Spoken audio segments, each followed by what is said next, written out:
This is Mohan from Arunachala Ashrama.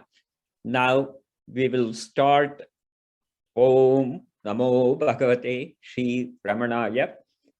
Now Srimati Sushila Ramanan and Aruna Shankaran are going to chant the Arunachala Ashrama. Aruna. Namo Bhagavate Shri Ramanaya. Tarunarunamani Kirandavali Nigadaruma Saramana Magimale Terulnadiya Tiru Adiyar Teruman Teliya Paravudal Porulaga Karuna Karamuni Ramana Choliyadu Gadiyaga Arunachalamena Agame Arivodum Alva Sivanulagalvare Arunachalavarakketra Aksharamana Malai Shatra Karuna Karaganapatiye Karamarule Kapaye Arunachala Shiva Arunachala Shiva Arunachala Shiva Arunachala Arunachala Shiva Arunachala Shiva Arunachala Shiva Arunachala Arunachalamena Agame Ninaipavar Agattai Verarupai Arunachalam Aragu Sundaram Polahamum Niyum Mutravinama Irupum Arunachalam Agam Boham Detun Agagogai Sirayai Amar Bitadengol Arunachalam Arukayanai Andanai Ahatri Agilam Paritidum Arunachalam Ipagita pone enine pitai iniyar veduvar Arunachalam Idumannai pedidar kurivoy iduvunnadarul Arunachalam உனையே மாற்றி போடாதுளத்தில் மேல் ஒருதிய இருப்பாய் அருணாச்சலம் ஊர்ஷோற்றுளம்பிடாதுனை கண்டடங்கிட உன்னழகை காட்டருணாச்சலம் என்னை அழித்தே போதென்னை கலவாவிடு இதுவோண்மை அருணாச்சலம் இந்த உறக்கம் என்னை பிறவிழுக்க இது உனக்கழகோ அருணாச்சலம் ஐம்புல கள்வர் அகத்தினில் புகும் போதகத்தினி இளையோ அருணாச்சலம் ஒழித்தவர் வருவார்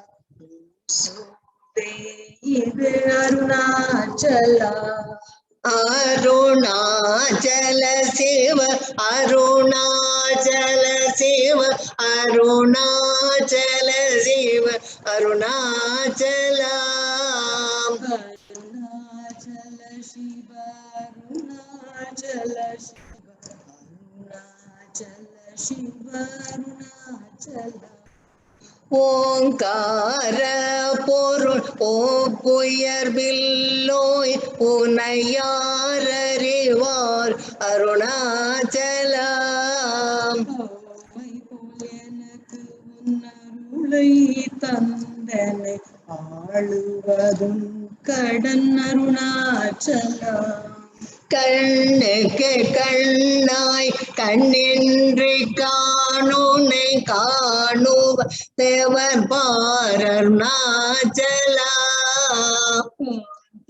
இரும்பு போல் கவர்ந்தனை விடாமல் கந்தனோடிருப்பாய் அருணாச்சலா.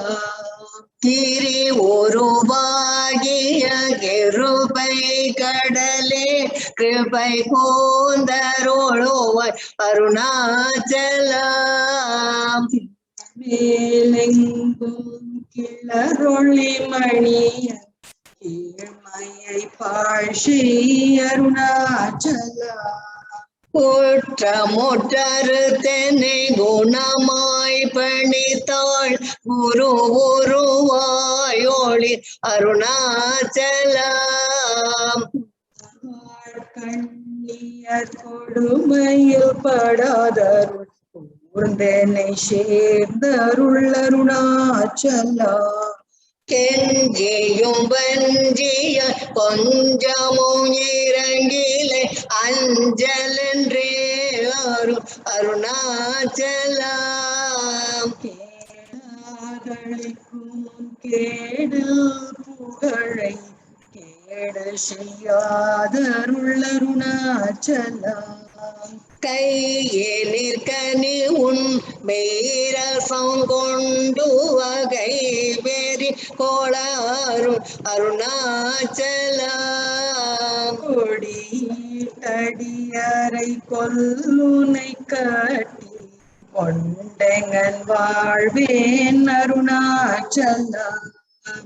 அருணாச்சல சிவ அருணாச்சல சிவ அருணாச்சல சிவ அருணாச்சலா. அருணாச்சல சிவ அருணாச்சல சிவ அருணாச்சல சிவ அருணாச்சலா.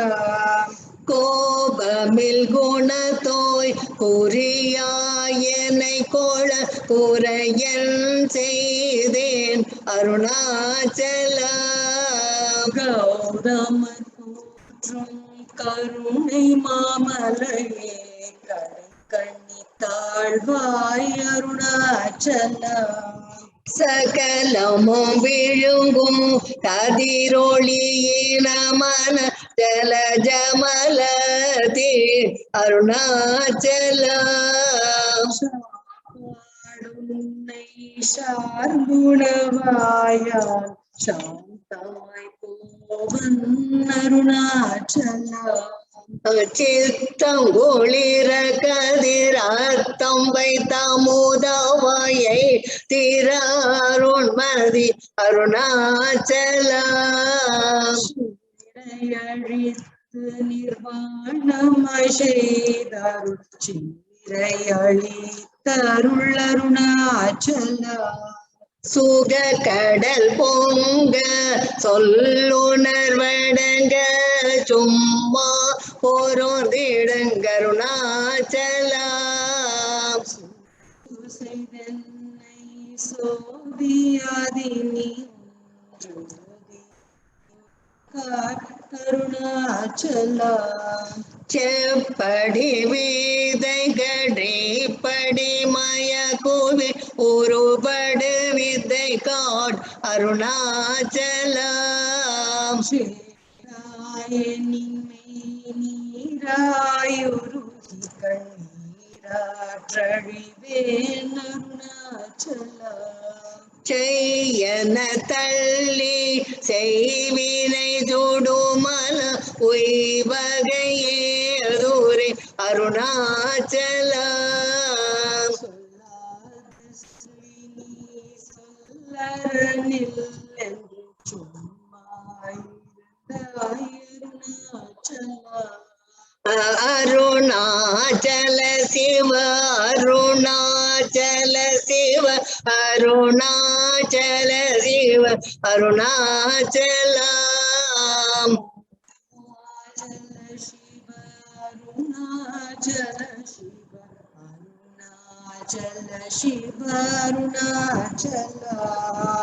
சோம்பியை சும்மா சுகமொன்றுறங்கிடில் சொல்வே ரெங்கதி அருணாச்சலா காட்டினை சழக்கற்றதென்றே சரியாதிருந்தாய் அருணாச்சலா ஞமலியிற்கேடா நானென்றுருதிய நாடினின் உருவேன் அருணாச்சலா ஞானம் இல்லாது உன் ஆசையாற்றளர் ஞானம் தெரித்தருள் அருணாச்சலா ஏமேறு பொன்னியும் மலந்திலை என்றே நேர் நின்றனையன் அருணாச்சலா தத்துவம் தெரியாதனையூற்றாய் தத்துவம் இதுவென் அருணாச்சலா தானே தானே தத்துவமிதனை தானே காட்டுவாய் அருணாச்சலா தினமக கண்பாள் தெரியுமென்றனையன் அருணாச்சலா தீரமில்லகத்தில் தேடி உந்தனையான் திரும்ப உற்றேன் அருள் அருணாச்சலா பரிவில்லாயே பிறப்பென் பயன் மோத்திடவாயேன் அருணாச்சலா தூய் மனமொழிய தோயும் உண்மைய தோயவே அருளன் அருணாச்சலா உன்னை சாரவே என்னை சேரமொழி தாய் அருணாச்சலா அருணாச்சல சிவ அருணாச்சல சிவ அருணாச்சல சிவ அருணாச்சலா அருணாச்சல சிவ அருணாச்சல சிவ அருணாச்சல சிவ அருணாச்சலா தேடாதோற்றன திருவருள் நிதியக திய கௌந்தேதருள் அருணாச்சலா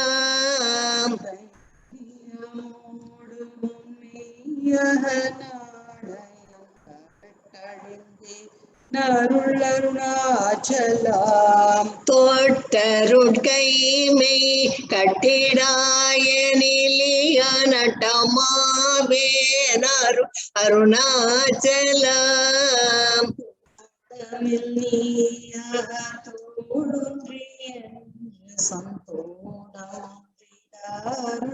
அருணாச்சலா நகை கிடமிலை நின் நாடிய எனையருள் நகையிட்டு பாணி அருணாச்சலா நாடிலை நாடிட நானாயொன்றி ஆழவானின்றனை அருணாச்சலா நின் நெறி எரித்தனை நீராக்கிடுமுன் நின்னருள் மழை பொழி அருணாச்சலா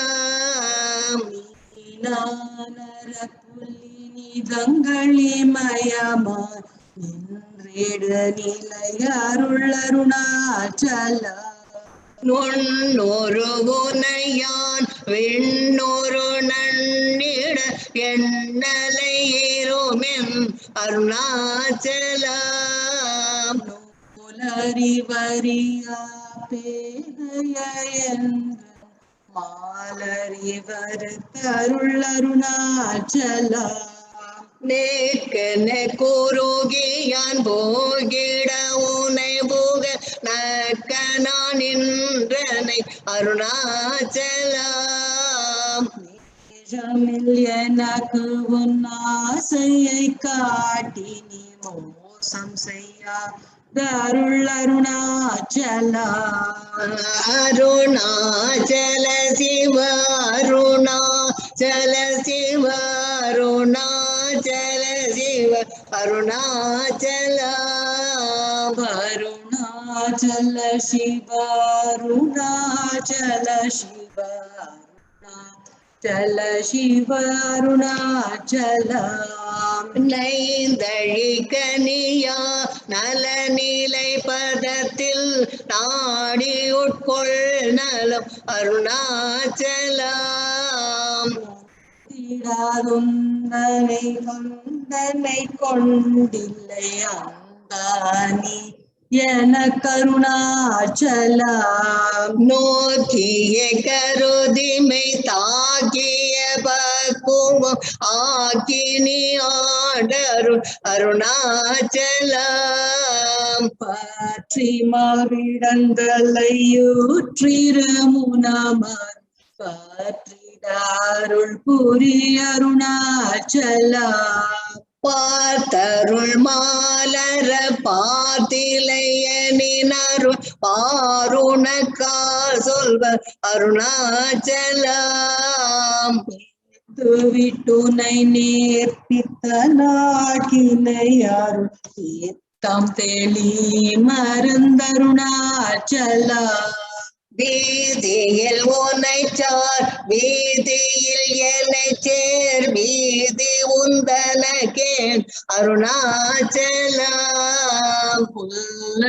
புல்லறிவேதுரை நல்லறிவேதுரை புல்லிடவே அருள் அருணாச்சலம் பூமணமாமணம் பூரண மணங்கோள பூரண மணமருள் அருணாச்சலம் நிலைத்திடவே பிடித்திழுத்தனை உன் பெருமையார் அறிவார் அருணாச்சலம் பேய்த்தனம் விட விடா பேயாய் பிடித்தனை பேயன கிணையன் அருணாச்சலம் கொடியானான் பற்றின்றி வாடாமல் பற்று கொடாய் கருணாச்சலம் அருணாச்சல சிவ அருணாச்சல சிவ அருணாச்சல சிவ அருணாச்சலம் அருணாச்சல சிவ அருணாச்சல சிவ அருணாச்சல சிவ அருணாச்சலம் பொடியான் மயக்கியன் போதத்தை பறித்தூன் போதத்தை காட்டினை அருணாச்சலம் போக்கும் வரவுமில் பொதுவெளி நிலருள் போராட்டம்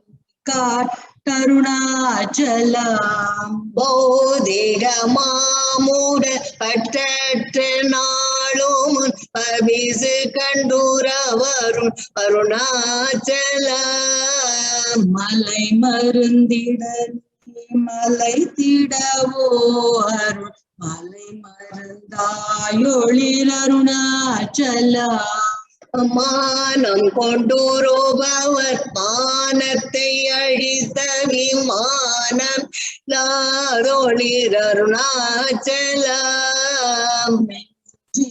கெஞ்சிடும் கொஞ்சவரிவனியா அஞ்சியாதருளனை அருணாச்சலம் மிகாமல் இல்லாமல் மாகாற்றலைகளும் ஆகாமல் காத்தருள் அருணாச்சலம்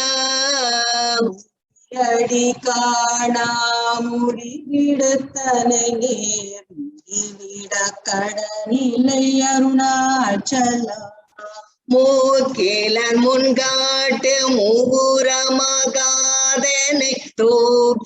தூக்கியணைந்தருள் அருணாச்சலம் யகத்தின் மனமென் மலரணையினாய் கலந்திட அருள் அருணாச்சலம் மேன்மேற்றாழ்ந்திடும் மெல்லிய சேர் நீ மேன்மையுற்றனையன் அருணாச்சலம் மைமயனி கருள்மையினால் உனது வசமா இணை அருணாச்சலம் அருணாச்சல சிவ அருணாச்சல சிவ அருணாச்சல சிவ அருணாச்சலம் அருணாச்சல சிவ அருணாச்சல சிவ அருணாச்சல சிவ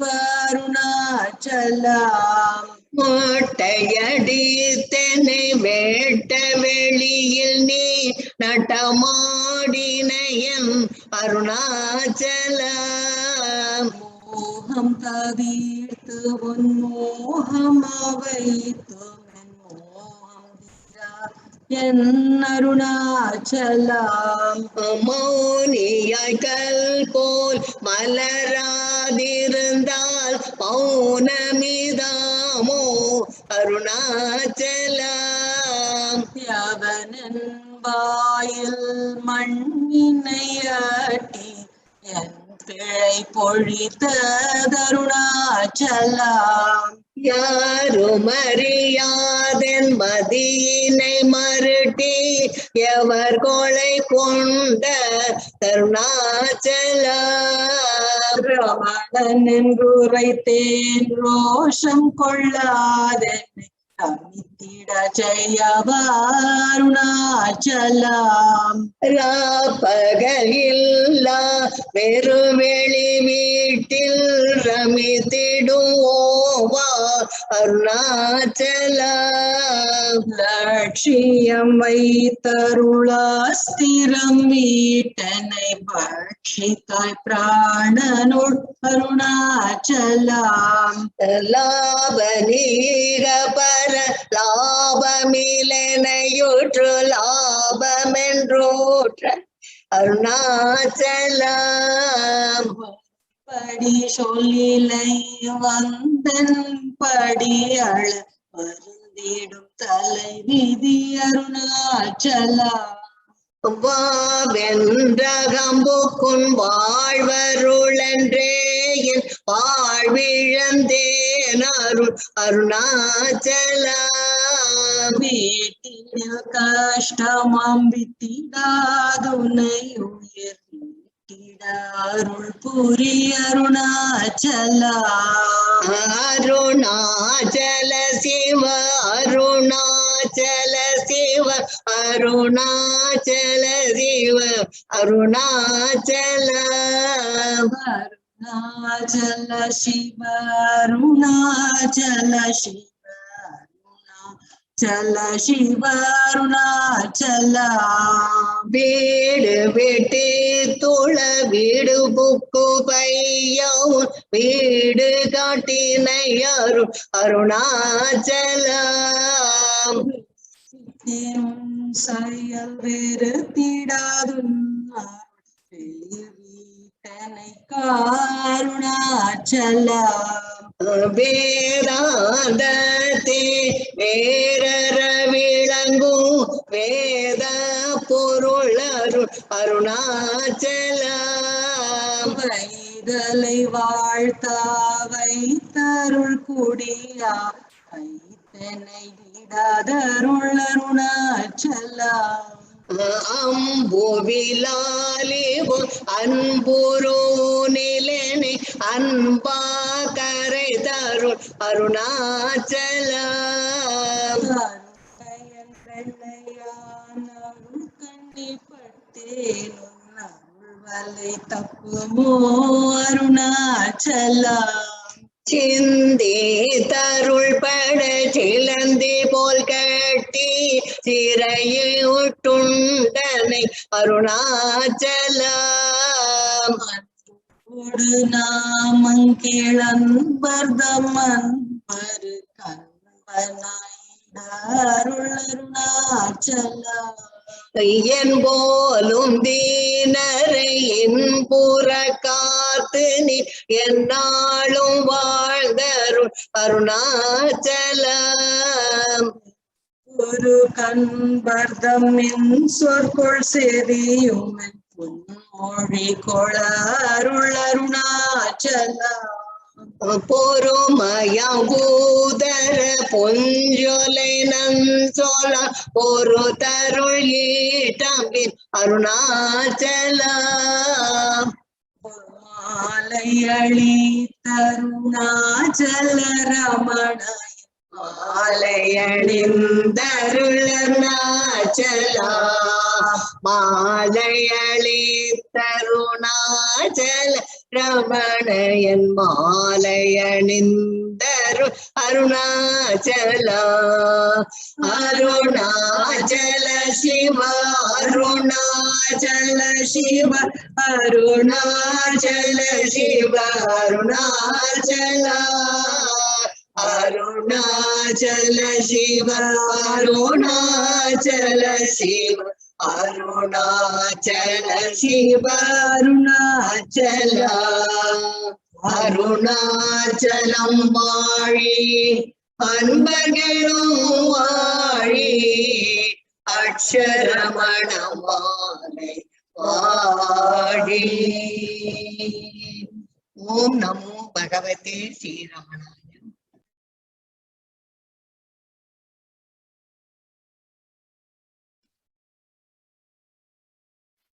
Thank you, Sushila Mami and Aruna. Welcome to the 125th Advent to Arunachala celebrations. We started celebrating on the Zoom. I think we started with the global Jayanti celebrations, probably the Advent followed by the global, the Aradhana, and now we are celebrating again the Advent.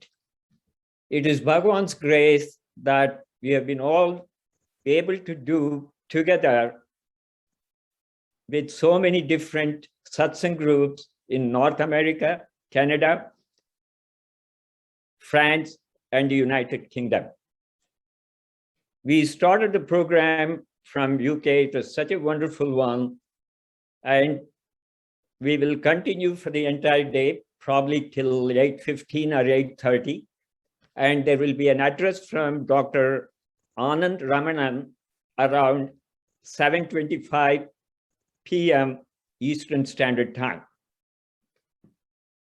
Today being the advent of Bhagavan Sri Ramana Maharshi to Arunachala, I will read an extract from Ramana Leela from Krishna Bhikshu, who wrote it in Telugu. During Bhagavan's time, 3 biographies were written, one in English by B.V. Narasimha and one by Krishna Bhikshu in Telugu, and Bharati in Tamil.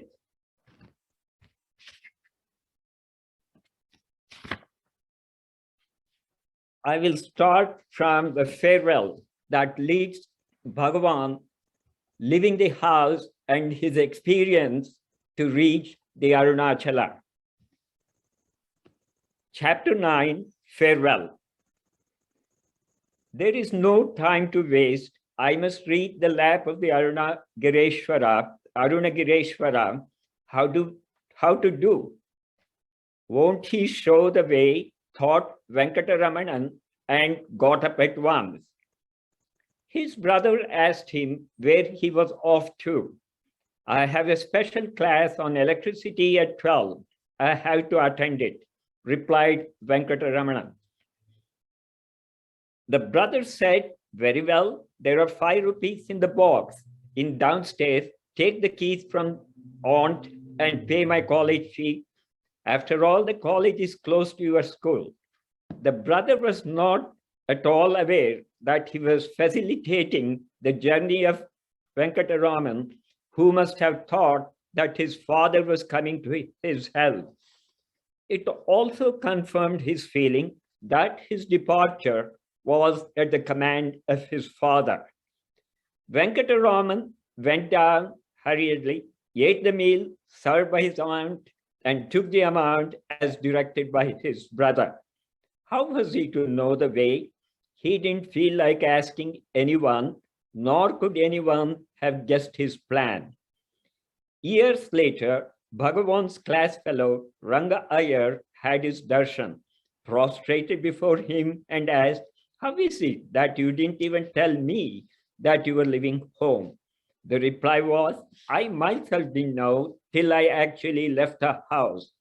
He consulted an old atlas and noticed that Tindivanam on the Villapuram Madras railway station section was the nearest railhead to Arunachala. Actually, Tiruvannamalai station was in the Villapuram Katpadi railway station, laid about 4 years earlier, but it was not shown in the atlas. The fare from the Tindivanam was 3 rupees. He took that amount and replaced 2 rupees in the box. He wrote a brief note addressed to his brother and placed it prominently in the box and embarked on his journey. That was, he wrote, "I have, in search of my father and in obedience to his command, started from here. This is only embarking on a virtuous enterprise. Therefore, none need grieve over this affair. To trace this money, no money need be spent." Thus, he wrote a PS, "Your college fee has not been paid, 2 rupees are enclosed." This letter, say some, is evidence of the steadily increasing self-knowledge. But was it so? The I at the commencement is no indication of Venkatraman's identification with the body. To say is to belittle his realization of the distinction between the body and the soul already acquired. His not signing the letter was not due to the absence of any individual doer. After all, he was in any case writing the letter. He was immersed in the formless entity. Therefore, it does not appear correct to assume that he had no consciousness of Venkatraman, the individual. In the phrase, "your fee," the distinction between me and you is obvious enough. The only things that are clear from the letter are Venkatraman's knowledge of the self as distinct from the body, actions taking place without any particular intention, and his anxiety to see that his relations were not inconvenienced on his account, a noble trait in itself. Had the train arrived at the scheduled time of 12 noon at the station that day, Venkatraman would have missed it. It came 1 hour late, which was why, though he took time in walking the distance from home, he did not miss the train. Venkatraman thought it was further proof of God himself attracting him like a magnet and resolving all inconvenient situations on the way. He bought a ticket to Tindivanam, paying a little less than 3 rupees. Had he seen the fare table a little below, he would have noticed the Villapuram Katpadi line and the Tiruvannamalai station thereon. His mind was centered entirely on Arunachala, and so he could not notice anything other than his goal. He didn't want to ask anyone else, as that could be a giveaway. He was in a state of excitement and had no interest in any contact with others. He got into the train on its arrival and sat quietly, not speaking to anyone. The train sped on. He didn't turn to look back at the beautiful city of Madurai, nor at all at those dear places where he had played since his childhood. Venkatraman sat, eyes closed, oblivious of his physical body, or was it that his body was flying in the inward sky? Along the banks of the south-flowing Vaigai were green fields, coconut and mango groves, all presenting a picture of nature's bounty. Was not this beautiful earth a manifestation of the Ishvara? A little later came the Dindigal fort, where Venkatraman played about his younger days. There was only one game left for Venkatraman thereafter. This was to dwell in the ocean of blissful nectar. Such was Venkatraman's state. How could he look at nature's beauty or his favorite haunts of the bygone days? Chapter 10, The Great Journey. The sun was setting. A Maulvi was seated in the same compartment, was narrating the stories of different stages to his fellow passengers, who were absorbed in his narration. But this young man was indifferent, did not even open his eyes. Curious, the Maulvi approached him and asked Swami, "Where are you going?" Venkatraman, Tiruvannamalai. Maulvi, I am also going there. Venkatraman, is it so? Maulvi, not exactly, but to Tirukollur, the station adjacent to it. Venkatraman, surprised, is there a train to Tiruvannamalai? Maulvi, of course, to which did you buy your ticket then? Venkatraman, to Tindivanam. Maulvi, oh my, why to Tindivanam? You have to get off at Villupuram and take another train that goes to Tirukoilur and to Tiruvannamalai. The father was lending a hand to lead his son. If not, why did the Maulvi get into that very compartment? Why did he accost him and give him so many details? Maybe the one with the matted hair, Shiva guided him. Gladdened, Venkataraman resumed his meditation. By the time he reopened his eyes, darkness had enveloped all around. The train had reached Tiruchirappalli station. Quite strangely, the Maulvi who said he was going to Tirukoilur was not to be seen. Equally strangely, until then, Venkatraman was not hungry at all. It was dinner time, and then he felt hungry, as if he was duty-bound to feel so. He bought 2 country apples and began to eat. He just had 2 bites, by which time he felt full. This again was quite strange. Normally, he had a substantial meal, but on that occasion, a meager meal sufficed. He fell into meditation again. At the early hours of the next day, the train reached Villupuram. Venkataraman got down and began looking for the way to Tiruvannamalai. He was hesitant to ask anybody. Yet his father carried on his duty. As Venkataraman walked along, he saw several guideposts, one which pointed towards Mambalapattu, but he did not know what Mambalapattu was on the way to Tiruvannamalai. He roamed about hungry and tired and reached a hotel where he was told that the meals would be ready only by noon. He decided to wait and sat there and fell into meditation. The owner of the hotel was observing the lad, who was bright, very fair, and thick, dark hair, earrings without any luggage, and lost to the world. Who could he be? By noon, the food was ready. The hotel owner woke up Venkataraman and served him. Venkataraman offered to pay for it, but the hotel owner declined to take it on learning that Venkataraman had very little money. Maybe that was the Lord's way of showing his grace. With a meager amount, Venkataraman could buy a ticket to Mambalapattu. He traveled by train up to that point and then began walking.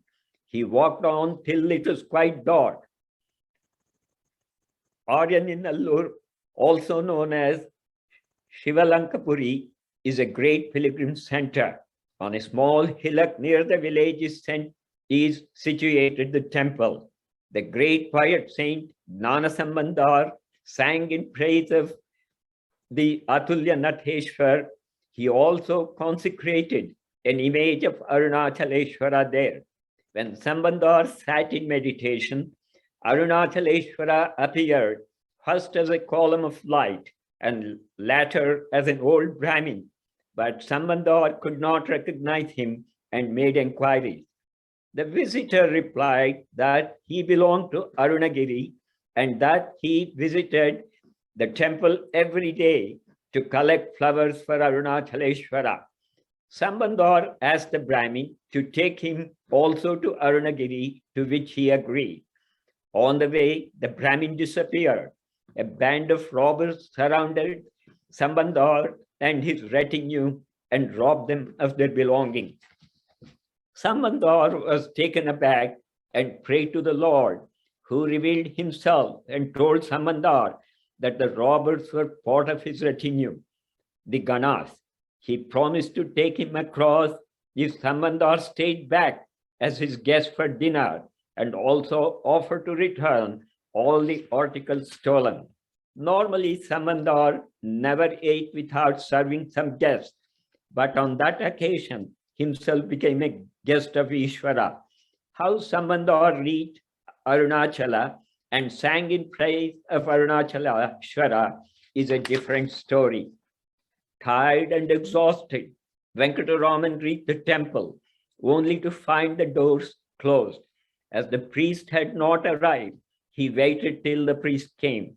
The priest went in and got involved in the puja. Venkataraman walked in and settled down in a corridor, shut his eyes, opened his heart, and began his mental puja of Ishvara. It was at that very spot that Gnana Samandar saw the column.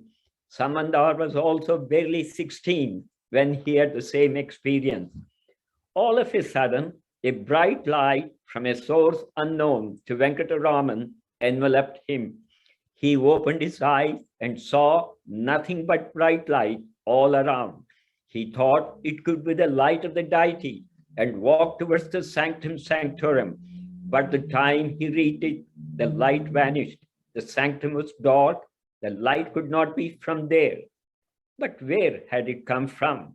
Did his Atma Jyoti shine forth from his heart? Or did Arunachaleshwara come to invite him, just as he invited Gnana Sambandar? Did Ishvara, whom Venkataraman always meditated upon, grant him the knowledge of the self? Did not Chokanatha appear in the form of the Maulvi and promise to accompany Venkataraman till Tirukoilur? After all, this was a part of Tirukoilur. Possibly there his jurisdiction ended and that of Arunachaleshwara commenced thereafter. Possibly also he came in this form and assumed the responsibility of protecting Venkataraman thenceforth. Venkataraman returned from the dark sanctum to his former place in the corridor and resumed his meditation. The temple priest completed his puja and called out, "Who is there? It is time to close the doors of the temple. Get up and go." Venkataraman came out of his meditation and pleaded for a little prasad.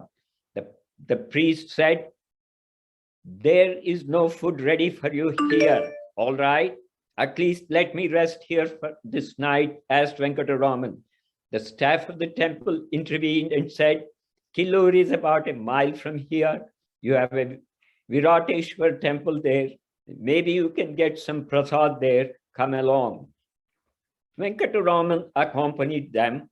At the temple, he fell into meditation as long as the puja was going on. After the puja, the priest who was distributing prasad flatly refused to offer him any. One of the temple musicians took pity on the boy who was tired and suggested to the priest that his share of prasad might be given to the lad. Someone took Venkataraman to a nearby house for water. By the time Venkataraman reached that house, he fainted. Nobody knew whether it was due to weakness or sleep or meditation. He revived a little later and noticed that he was at a different spot. All the food was scattered on the ground and a crowd gathered around him. Watching him, Venkataraman picked up the food, drank some water, and slept on that street. The following day was the Gokulashtami, August 31st, 1896. He was still hungry and still had to go 20 miles. As Venkataraman was walking down the street, He saw the door of one house ajar, but nobody was seen to be seen inside. He went in and asked the owner, Muthu Krishna Bhagavatar, who was taking his bath in the backyard, for food. The Bhagavatar had a widowed sister who looked after the house. But at that moment, she had gone to the nearby river to fetch the water. There were no other female members in the house. The Bhagavatar asked him to wait till she returned. In due course, she came and seeing the boy asking for food, looked upon him as Krishna himself, coming in the form of a Brahmin youth and seeking the food. She saw the hungry look on his face, and though she commenced cooking, she felt the lad could not be able to withstand the delay. She said to him, "Come along, I shall serve you some leftovers for the present." Venkataraman had barely 2 morsels when his hunger vanished, but the lady would not leave him till he ate that was served. Venkataraman had no energy left to walk any further, nor did he have any money to purchase a train ticket. What if he sold a ruby earring? But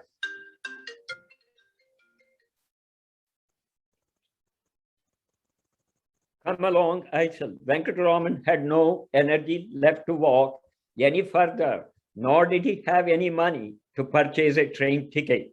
What if he sold a ruby earring? But he had no experience in such deal. Finally, he thought it best to raise a loan and approach the Bhagavatar. He answered all the Bhagavatar's questions and added for good measure that he had lost his luggage in the train. He gave his real address also, in the confidence that at a distant place, there was no chance of the news reaching any of his relatives. The Bhagavatar examined the earrings and was satisfied with the quality. He estimated that earrings would cost 20 rupees at least, whereas the lad was asking only for 4 rupees. He saw no reason to suspect anything wrong and gave Venkataraman the money he wanted. By then the food was ready. The lady of the house invited both of them and served them a sumptuous meal. It being a festival day, her joy knew no bounds, as she thought that her guest was none other than Krishna himself. She also prepared several sweets to offer Krishna that evening. She gave a packet of them to her guest even before offering the sweets to Krishna. How blessed she was. Venkataraman promised the Bhagavatar to take back his earrings as soon as possible. He collected the packet of sweets and set out for the station. At a little distance away from the house, he tore to pieces the slip of paper containing the Bhagavatar's address. Was he to get involved in the worldly affairs anymore? He reached the station and slept there that night. The train was to arrive in the early morning. Venkataraman purchased a ticket for Tiruvannamalai. We have spoken several times about Venkataraman's hunger. It is true, he experienced hunger. His body felt weak and on several occasions would faint. But when he attempted to eat even a little food would suffice. No reason could be given for this. Chapter 11, the goal. They were the early hours of the day. The darkness was slowly fading away right from the moment he boarded the train. Venkataraman was eager to see Arunachala. His cherished goal was nearing. His excitement mounted, at first hazily, a little later more clearly, and finally explosively, the peak of Arunagiri. Its middle, its foothills and its base, with the temple towers touching the stars, all this came into view. Venkataraman's heart was immersed in an ocean of joy. His body quivered, his eyes brimmed with tears, which came in the way of his beholding his beloved Arunachala to his heart's contents. Soon after the train reached the station, Venkataraman walked swiftly to the temple, almost running. In those early hours, except the wind god, Nobody was paying obeisance to the Lord. Even the rustle of that wind faded away from Venkatraman's earshot. It was the hour when the temple remained closed. Till 8 o'clock, nobody would come to the temple nor open the door. But unusually, that day, all the doors were wide open. Was it a moment when the father gave a secret upadesha to his son?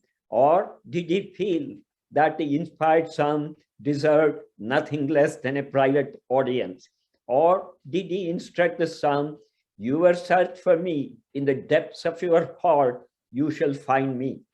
Venkataraman walked straight into the sanctum sanctorum.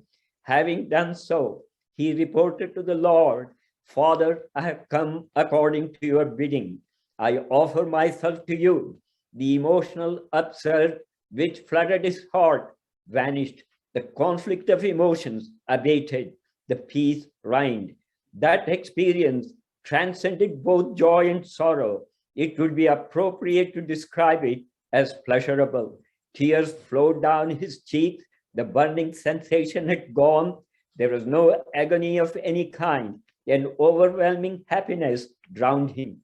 The son, who till then was playing different parts in this world, was no longer going to leave the Father's presence. All connection between him and the world snapped. Let the Lord give his benediction to the world. For Venkataraman, Arunachala Ashrama was the sole refuge. Never would he leave his lap. He obtained that, having obtained which, there was nothing else to desire. Farewell to the turmoil of this world. Welcome to the absolute peace. Henceforth, whatever he did, physically, mentally, or by any other means, was to be offered to the Father only. To whom did he offer himself? To his father, Ishvara. Who was Ishvara? Was it the stone linga in front of him, or Arunachala, the hill beyond? Neither. He was different from the body. He was the spirit. The body was its sheath. The hill and the linga were the sheaths enveloping his father. Else how he could have the immeasurable and omnipresent one be limited to these tiny things? They were the mere symbols of this limitless substratum of this universe, the source of all the power and the acts in the universe, the all-pervasive truth. Venkataraman was established in it. What was the nature of his father? What was the relationship between his own ego and this universal, all-supporting, all-destroying, authoritative, secret nature? How was he to ascertain this? Everyone should find out the truth for himself. This is what Varuna enjoined on Bhrigu too. He said, learn by the tapas. Om Namo Bhagavate Shri Ramanaya.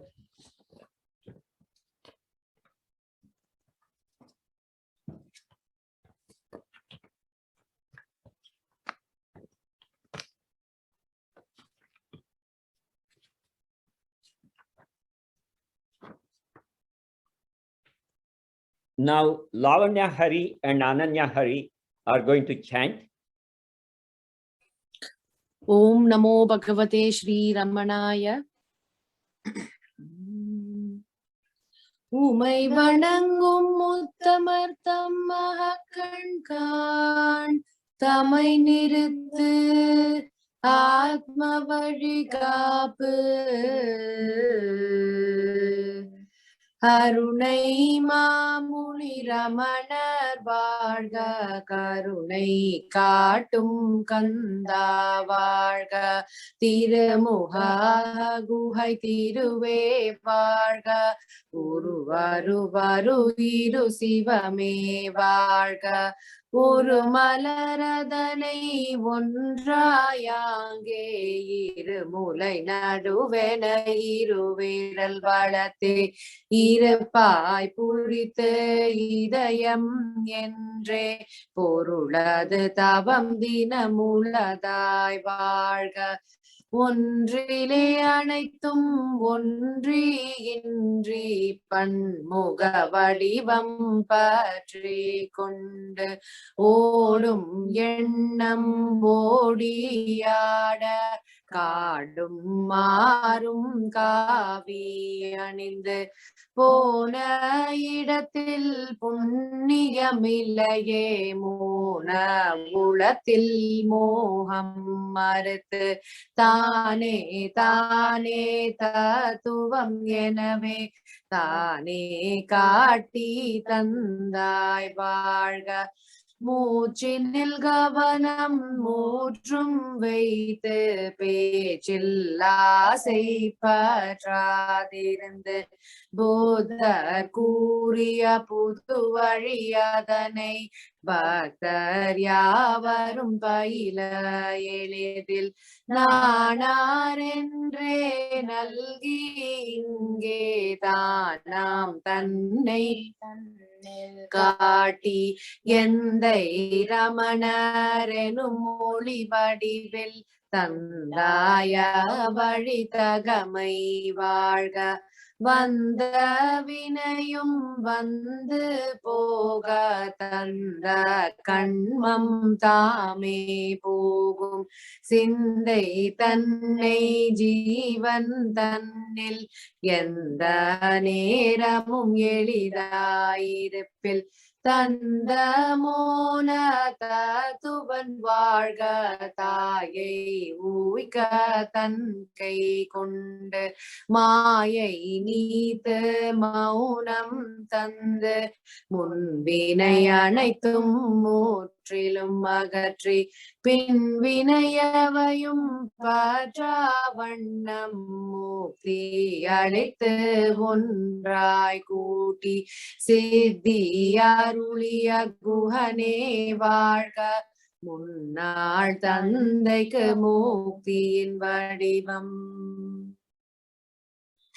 ஒன்றாம் அந்த ஓமென பொருளும் பின்னாள் அன்னை பக்தி பண்ண அன்பின் வடிவில் அண்டம் வந்து துன்பம் துடைத்த தூயவன் வாழ்க அன்பே ஓத்த அழகே வாழ்க கடலில் தேங்கும் ஓடம் போல உடலில் பொங்கும் உணர்ச்சியாவும் வந்து போகும் வந்தால் போனால் சிந்தையற்ற சீற்றமற்ற வந்த புத்தியும் மனமும் அடங்கி எந்த பற்றும் எய்தா பாங்கு துறவு என்றே தூய் வாழ்க அறநெறி நிறை மனாமுதம் வாழ்க வாய்மொழி மொழிந்து வாசகம் ஓதி ஓய்ந்த மனதை ஒன்றாய் பார்க்க மந்திர ஜபமும் உள்ளே செய்து மந்த பூதி மலர்ந்த பின்னே மனதை தோற்றும் மூலம் தன்னை முனைப்பாய் பார்த்தால் முன்னே தோன்றும் ஓரிடமுள்ளம் ஒன்றாய் ஒடுங்கி பேரில்லா ஓருளி பெருமான் வாழ்க ஆன்மா கேள்வி அகுதே உண்மை தான் தான் என்ற தன்மை வாழ்க துக்கம் சோகம் தூவும் ஆசை சேக்கி உள்வரும் சிறுமை தள்ளி மனதில் கூர்ந்து ஆன்ம விசாரம் தினமே போகும் தொல்லை எல்லாம் தாமே செல்லும் தந்தாய் வாழ்க நாமே நம்மில் நாமாய் வாழ்க நானே செய்வேன் நாச்சியாகந்தை தானே வேட்டு தானா எங்கே சும்மா இருவன உமது போதம் அம்மாதுவே ஆழம் வாழ்க அதுவித செயல் அதுவே உத்தமம் போக்தி நித்தம் சக்தியின் வாழ்க கேட்டு பாடி கண்ணாய் நினைத்து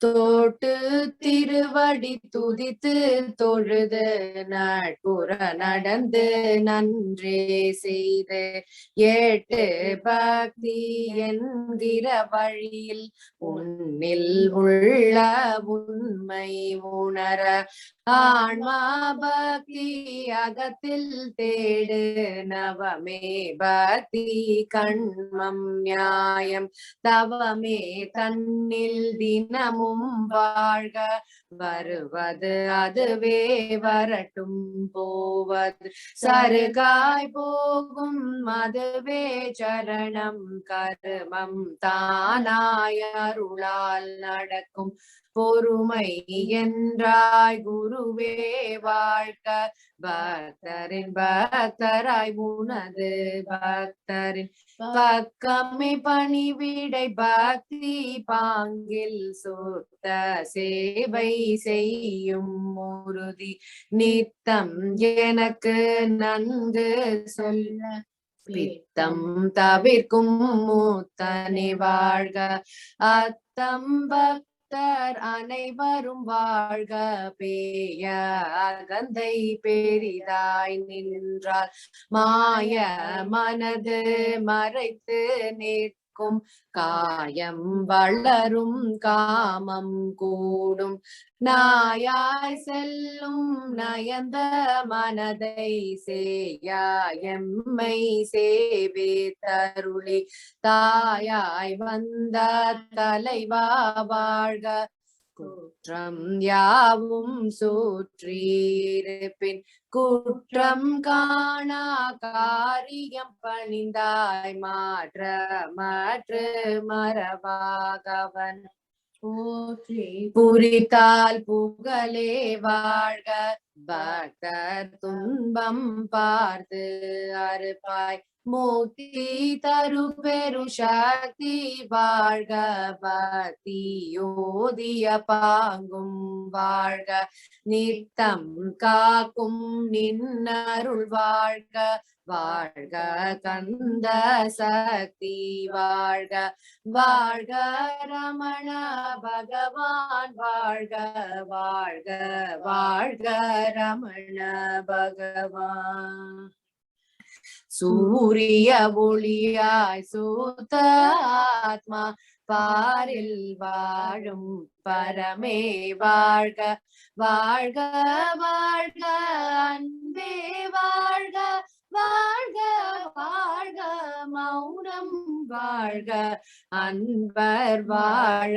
ரமண கவச்சம் இன்பம் மோய்க இயற்றும் வடிவு ரமணதாசன் ரமித்து கமழும் முக்தி சீக்கிரம் தரவே சரணம் சரணம் ரமணா சரணம் சரணம் சரணம் ரமணா சரணம் சரணம் சரணம் ரமணா சரணம் சரணம் சரணம் ரமணா சரணம்.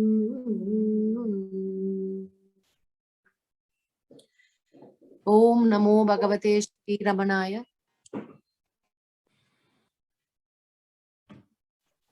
Thank you, Lavanya and Ananya. Now, Ravi Ramaswamy is going to chant Saddarshana Bhashya. Om Namo Bhagavate Shri Ramanaya. Sat pratyaya kim nu vihaya santam hruddesha chintarayito hrudakyaha katam smaramastamameyamekam tasya smrutistatra dhrudaiva nishta mrutyunjayam mrutyubhiyashritanam अहं मतिं मृत्युमुपैति पूर्वम् अतः स्वभावात् अमृतेषु तेषु कथं पुनर्मृत्युधियोऽवकाशः सर्वैनिदानं जगतोऽहमस्य वाच्यप्रभुः कश्चिदपारशक्तिः चित्रेऽत्रलोक्यं च विलोकिता च पटप्रकाशोऽप्यभवत् स एकः आरभ्यते जीवजगत्परात्मा तत्त्वाभिधानेन मतं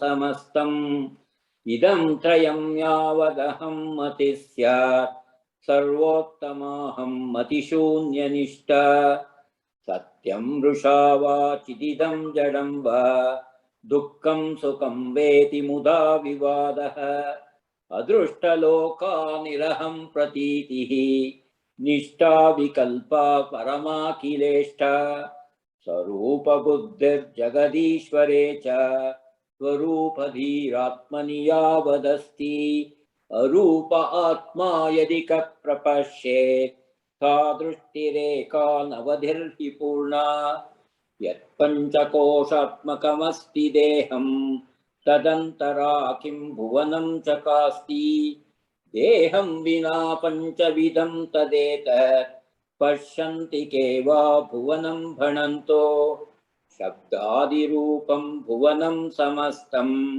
शब्दादिसत्तेन्द्रियवृत्तिभास्य सत्तेन्द्रियाणां मनसो वशे स्यात् मनोमयं तद्भुवनं वदामः धिया सहोदेति धियास्तमेति लोकस्ततोधि प्रविभास्य एषः धीलोकजन्मक्षयधाम पूर्णं सद्वस्तु जन्मक्षयशून्यमेकम् भवन्तु सद्दर्शनसाधनानि परस्य नामाकृतिभिः सपर्याः सद्वस्तु निप्राप्त तदात्मभावा निष्ठैव सद्दर्शनमित्यवेहि द्वन्द्वाणि सर्वाण्यखिलास्त्रिपुट्यः किञ्चित् समाचित्य विभान्ति वस्तु तन्मार्गणे स्यात् गलितं समस्तं न पश्यतां सञ्चलनं कदापि विद्या कथं भाति न चेदविद्या विद्या विना किं प्रविभात्य विद्या द्वयं च कस्येति विचार्य मूला स्वरूपनिष्ठा परमार्थविद्या बोद्धारमात्मानमजानतो यो बोधस्य किं स्यात् परमार्थबोधः बोधस्य बोध्यस्य च संशयं स्वं विजानतस्तद्विषयं विनश्येत् निद्रा न विद्या ग्रहणं न विद्या गृह्णाति किञ्चिन्न यथार्थबोधे निद्रा पदार्था ग्रहणेतरा स्यात् चिदेव विद्या विलसन्त्यशून्या सत्यश्चिदात्मा विविधाकृतिश्चेत् सिद्धेत् पृथक् सत्यचितो न भिन्ना भूषा विकार किमु सन्ति सत्यं विना सुवर्णं पृथगत्र लोके तद्युष्मदोरस्मदि सम्प्रतिष्ठा तस्मिन् विनष्टे स्मदिभूलबोधात् तद्युष्मदस्मन्मतिवर्जितैका स्थितिज्वलन्ती सहजात्मना स्यात् भूतं भविष्यस्य भवत्स्वकाले तद्वर्तमानस्य विहाय तत्त्वं हास्यान किं स्यात् गतभावि चर्चा विनैकसंख्यां गणनेव लोके क्व भाति दिक्कालकथा विनास्मान् दिक्काललीलेह वपुर्वयं चेत् न क्वापि भामो न कदापि भामो वयं तु सर्वत्र सदा च भामः देहात्मभावे न जडौ समानौ एकस्य देहे हृदि दीप्त आत्मा आक्रम्य देहं च जगच्च पूर्णः परस्य मेयं तनुमात्रमात्मा अग्नस्य विघ्नस्य च विश्वमस्ति पूर्वस्य दृश्यं जगदेव सत्यं परस्य दृश्याश्रयभूतमेकं सत्यं प्रपूर्णं प्रविभात्य रूपं विदे प्रयत्नस्य च कोऽपि वादः तयोर्द्वयोर्मूलमजानतां स्यात् विदे प्रयत्नस्य च मूलवस्तु सञ्जानतां नैव विधिर्न यत्नः यदीशीतुर्वीक्षणमीक्षितारम् अवीक्ष्य तन्मानसिके क्षणं स्यात् न द्रष्टुरन्यः परमोहितस्य वीक्षास्वमूले प्रविलीय निष्ठ आत्मानमीक्षेत परं प्रपश्ये इत्यागमोक्ते सुलभो न भावः नात्मैव दृश्यो यदि काकथेशे स्वयं तदन्नीभवनं तदीक्ष्य धिये प्रकाशं परमो वितीर्य स्वयं धियोऽन्तः प्रविभाति गुप्तः धियं परावर्त्य धियोऽन्तरेऽत्र संयोजनानेश्वर दृष्टिरन्या न वक्ति देहोऽहमिति प्रसुप्तौ न कोऽपि न भूवमिति प्रवक्ति यत्रोदिते सर्वमुदेति तस्य धियाहमशोधय जन्मदेशम् देहो न जानाति सतो न जन्म देह प्रमाणोऽन्य उदेति मध्ये अहं कृतिग्रन्थि विबन्ध सूक्ष्म शरीरचेतो भवजीवनाम रूपोद्भवो रूपतति प्रतिष्ठो रूपाशनो धूतगृहीत रूपः स्वयं विरूपस्व विचारकाले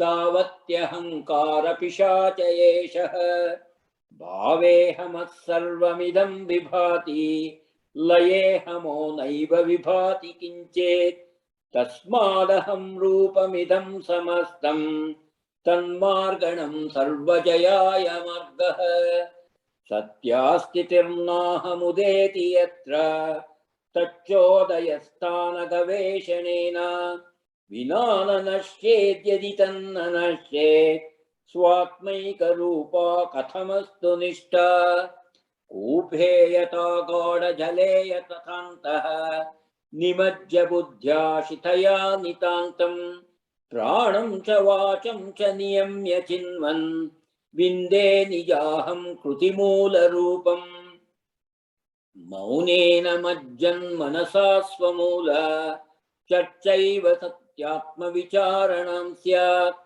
येषोऽहमेतन्न मम स्वरूपम् इति प्रमासत्यविचारणाङ्गम् गवेषणात् प्राप्तहुदन्तरं तत् पदेदहन्ता परिभुग्नशिष्य अताहमन्यस्फुरति प्रकृष्टम् नाहं कृतिस्तत्परमेव पूर्णम् अहं कृतिं यो लसति ग्रथित्वा किं तस्य कार्यं परिशिष्टमस्ति किञ्चिद्विजानाति सनात्मनोऽन्यत् तस्य स्थितिं भावयितुं क्षमकः अहस्फुटं तत्त्वमसीति वेदः तथाप्यसम्प्राप्य परात्मनिष्ठां भूयो विचारो मतिदुर्बलत्वं तत्सर्वदा स्वात्मतया हि भाति न वेद्महं मामुत वेद्महं माम् इति प्रवादो मनुजस्य हास्यः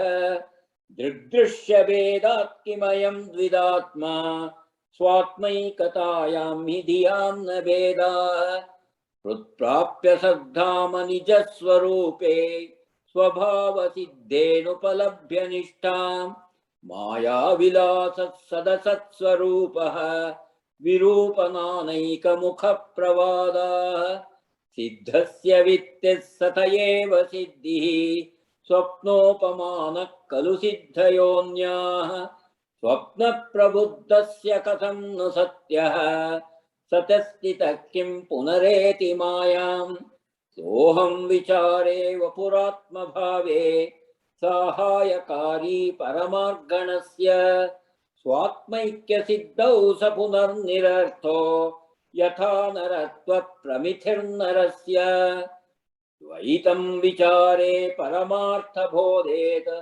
अद्वैतमित्येष न साधुवादः गवेषणात् प्राग्दशमे विनष्टे पश्चाश्च लब्धे दशमत्वमेकम् करोमि कर्मेति नरो विजानन् बाध्यो भवेत् कर्मफलं च भोक्तुं विचारधूता हृदि कर्तृता चेत् कर्मत्रयं नश्यति सैव मुक्तिः बद्धत्वभावे सति मोक्षचिन्ता बन्धस्तु कस्येति विचारणेन सिद्धे स्वयं स्वात्मनि नित्यमुक्ते क्व बन्धचिन्ता क्व च मोक्षचिन्ता रूपिण्यरूपिण्युभयात्मिका च मुक्तिस्त्रिरूपेति विदो वदन्ति इदं त्रयं या विविनक्तहन्दिः तस्या प्रणाशः परमार्थमुक्तिः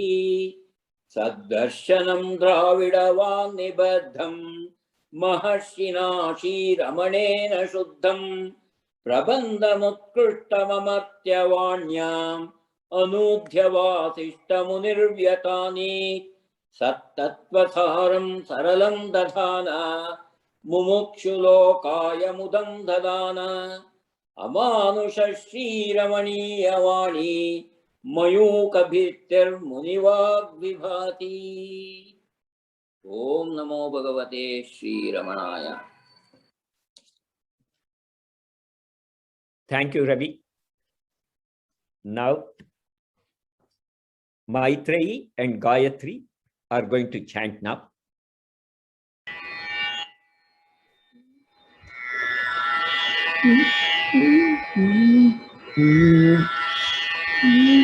அமுதமா கடல் ஆலம் மருந்தினான் அமுதவன் தமிழ் ஆய்ந்து அறிவினான் அமுதமா கடல் ஆலம் மருந்தினான் அமுதவன் தமிழ் ஆய்ந்து அறிவினான் அமுதவா கழலாய்பவர் கண்ணிக்கும் அமுதனாம் என்னை ஆண்ட ரமணனே அமுதவா கழலாய்பவர் கண்ணிக்கும் அமுதனாம் என்னை ஆண்ட ரமணனே பெரியபார் பிறப்பிக்கும் பிரமனும் கரியமேனி கலந்தொழிற் கண்ணனும் பெரியபார் பிறப்பிக்கும் பிரமனும் கரியமேனி கலந்தொழிற் கண்ணனும் எரியுமா மழுவேந்திய ஈசனும் துரியவார் சுயம் ஜோதிரமணனே எரியுமா மழுவேந்திய ஈசனும் துரியவார் சுயம் ஜோதி ரமணனே காணலாது கலங்குமிருவரும் வேணவாவோடு வேண்டி துதித்திட காணலாது கலங்குமிருவரும் வேணவாவோடு வேண்டி துதித்திட சோன சைலம் ஜோலித்திடு தோன்றலாம் சோன சைலம் ஜோலித்திடு தோன்றலாம் ஆனழகனன் ஆவீரமணனே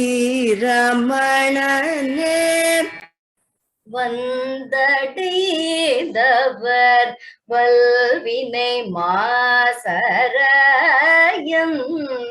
நேரமும் இன்னருள் செய்பவன் வந்தடைந்தவர் வல்வினை மாசரையும்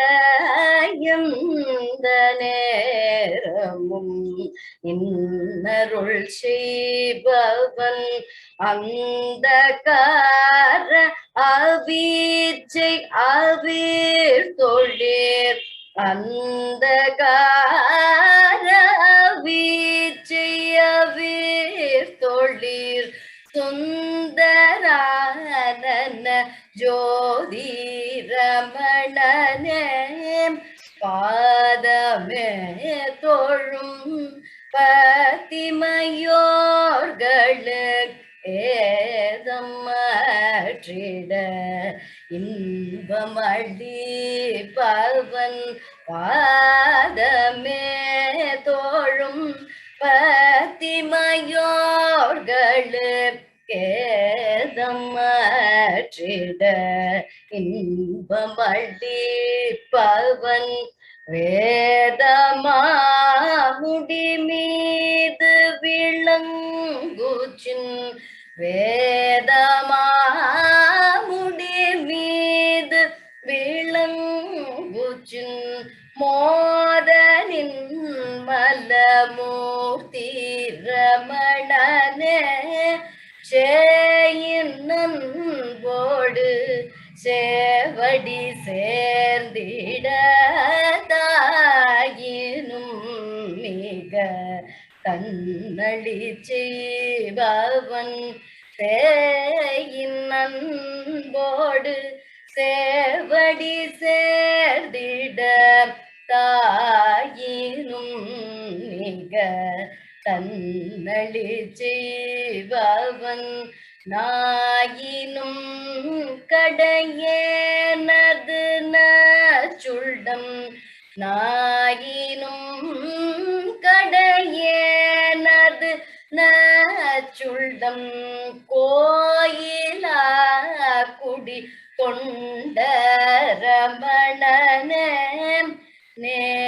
நேமமோடு நினைந்தெழும் அன்பரே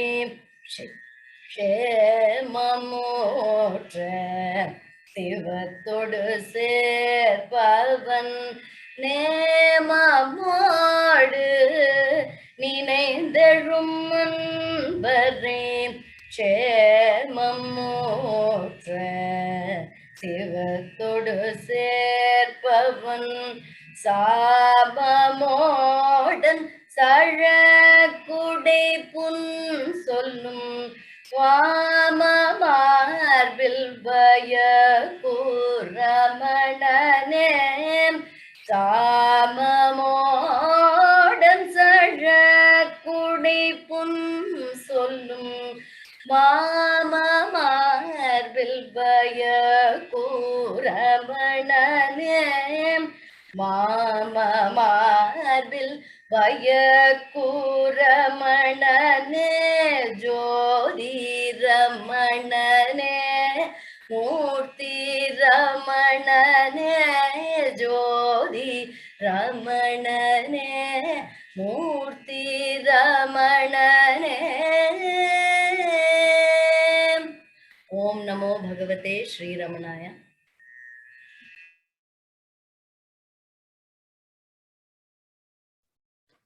Thank you, Maitreyi and Gayatri. This comes to the end of the morning session of the Arunachala Ashram. Now we'll go to the Washington, D.C. satsang.